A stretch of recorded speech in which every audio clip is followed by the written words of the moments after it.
Hello, I'm Brian Herrick, and this is a very short video on Linocut printmaking in your home studio without a press. So that was my goal, to just make a simple print.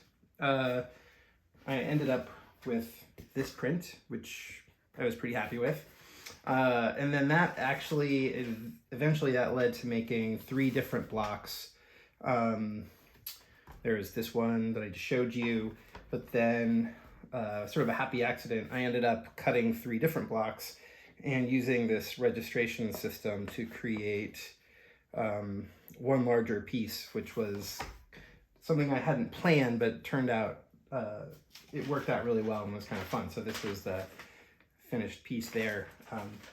But you'll see all of that in the video. So thanks for watching. Please subscribe and enjoy. You have to start somewhere, so this is the drawing that I made. I made a bunch of drawings in my sketchbook based on these sort of wise old trees that I was taking pictures of in the woods. And I used a really soft lead just to make sure that it's going to be transferable. You'll see in a second that process.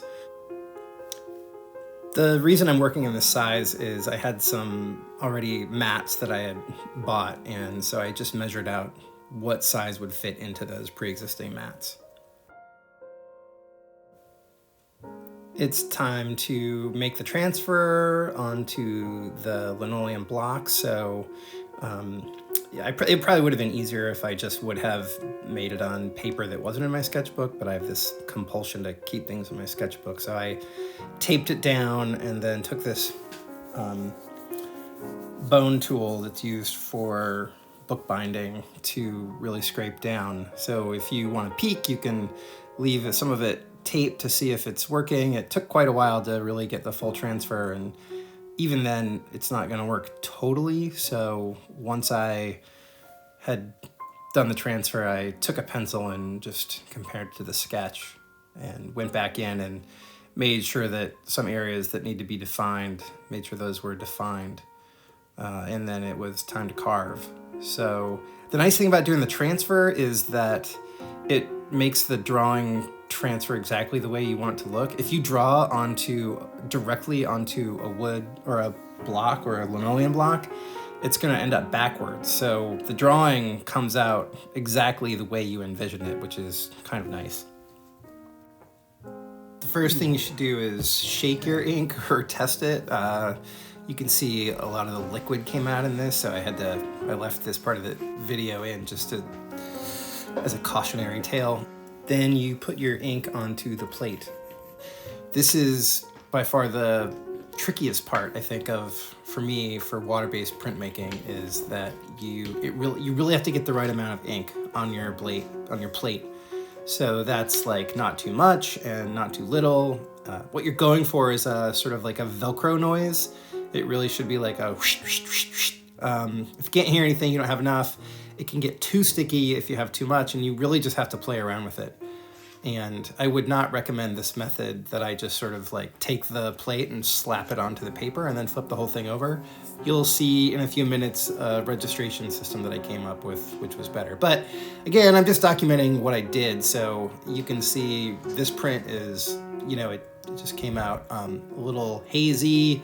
It needed more ink, and eventually I got the right amount of ink. This ended up being an edition of 30, I think.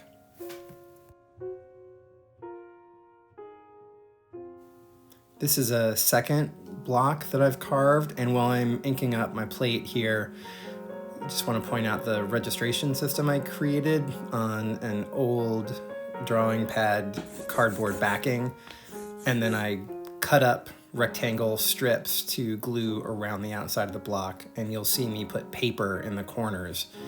So it's a really basic system that I used, just using paper clips and cardboard, and it worked pretty well. I was experimenting with using a Baron. This is a speedball Baron. I really wanted the Baron to work. I love the idea of holding that thing and having a tool instead of using my hands. It works okay. Honestly, what really ended up working better for these prints was just using my fingers. This was rice paper. I think paper has a huge, I know paper has a huge effect on your outcome, so I've experimented with a couple different kinds. The first one was some paper left over from a previous project, and then I used this rice paper. And then again, I just had to keep experimenting with like what ink level to get and what pressure, so they ended up turning out pretty good. For the final part of this video, I just wanted to talk about, I guess, how experimentation affects outcome. In this case, the whole process shifted when I decided to take, I eventually made 3 blocks, and as I was looking at them, I just started wondering what would happen if I put them all together. So I made a new registration system that allowed me to put all 3 blocks down side by side. It's not really a triptych. There's no space in between the image.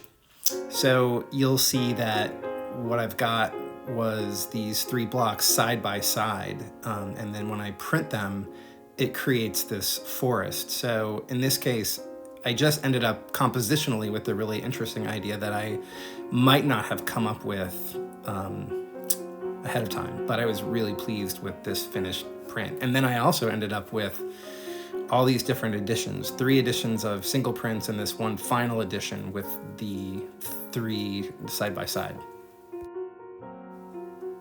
So there you have it. Now it's just a matter of stamping and numbering and signing the prints.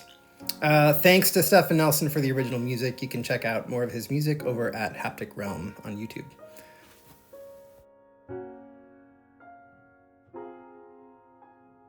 Thanks for watching, and please subscribe. You can also find me on Instagram or check out my website. Okay, have a good day.